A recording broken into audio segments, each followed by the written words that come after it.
পররাষ্ট্র মন্ত্রণালয় সম্পর্কিত সংসদীয় স্থায়ী কমিটির সভাপতি এ.কে.এম. আব্দুল মোমেনের নেতৃত্বে 10 সদস্যের সংসদীয় কমিটি কক্সবাজারে পৌঁছেছে।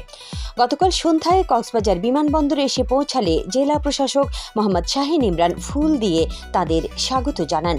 পরে পৌরসভার মেয়র মাহবুবুর রহমান চৌধুরী, নবনির্বাচিত upazila chairman Nurul Afsar, vice chairman Romena Akter, upazila Awami লীগের সভাপতি মাহমুদুল করিম মাদু সংসদীয় কমিটির সদস্যদের শুভেচ্ছা জানান। এ সময় সংসদীয় কমিটির সদস্য হুইপ সাইমুম সরোয়ার কমল জানান, সীমান্ত পরিস্থিতি মিয়ানমারের সাথে বাংলাদেশের সম্পর্কের ক্ষেত্রে এ সফর গুরুত্বপূর্ণ ভূমিকা রাখবে।